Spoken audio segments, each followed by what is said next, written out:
One man's act has left a mark so profound that his name has become a term in the dictionary, onanism. But what was it about this single act that stirred such lasting intrigue and debate?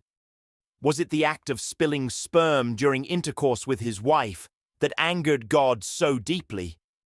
Or does Onan's story carry a more complex message, one that reveals how God views responsibility, duty, and the preservation of family legacy? This story raises questions that touch on modern discussions about sexuality, personal choices, and the interpretation of ancient customs.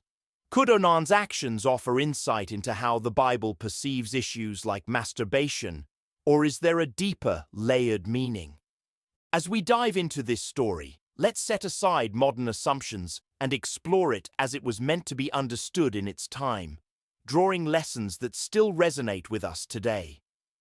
Join us as we uncover what really happened and why Onan's actions still speak to us centuries later. Judah, a son of Jacob, became the progenitor of one of Israel's most significant tribes. His lineage would ultimately lead to King David, and according to Christian belief, to Jesus Christ. Thus, the continuity of Judah's family line was more than personal. It held prophetic significance within God's plan for Israel.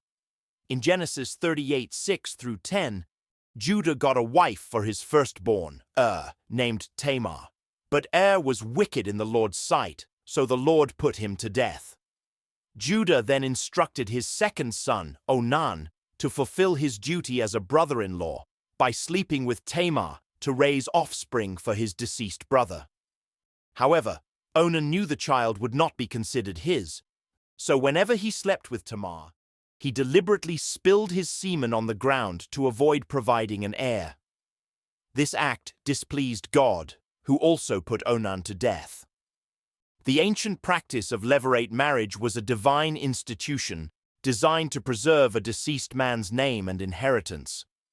By providing an heir, a brother could ensure his sibling's legacy remained within the family. This duty was sacred, tied to familial loyalty and divine command. Onan's responsibility to Tamar was not just to his family, but to God. Producing an heir would honor his brother, continue the family line, and uphold God's covenant. However, this duty came at a personal cost. Any child born to Tamar would legally be considered heirs, impacting Onan's inheritance and family standing. Onan's act of spilling his seed was more than contraception. It symbolized a rejection of his sacred duty. By refusing to fulfill his role, he defied both family loyalty and divine law. Onan prioritized his own interests over the continuity of his brother's line, disrupting Judah's lineage and dishonoring the values of duty and sacrifice central to his culture and faith. Onan's choice displeased God, resulting in his death. This divine punishment underscores the seriousness of loyalty, obedience, and the fulfillment of responsibilities ordained by God.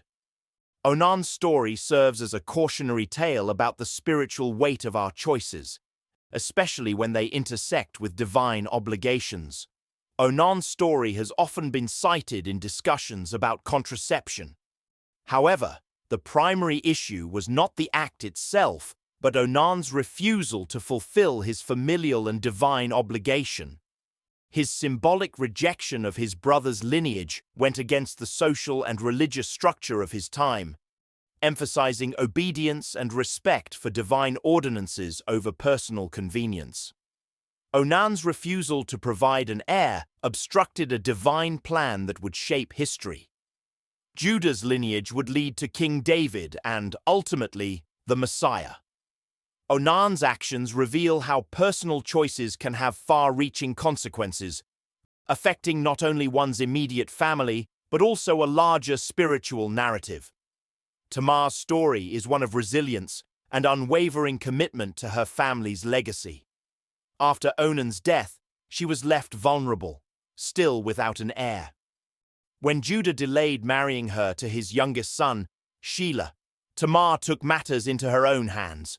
Disguising herself as a prostitute, she engaged with Judah, securing her place in the family lineage through her bold actions.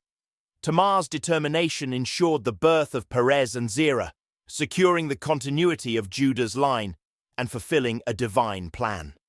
The story of Onan, Judah, and Tamar transcends surface-level controversies. It highlights themes of duty, integrity, and the importance of honoring commitments, even at personal cost. Onan's selfishness serves as a reminder of the weight of our decisions, while Tamar's determination and Judah's eventual acknowledgement of his missteps demonstrate how God's plans unfold through unexpected means. If you enjoyed this exploration of one of the Bible's lesser-discussed tales, subscribe to our channel. Don't miss out. See you in the next video.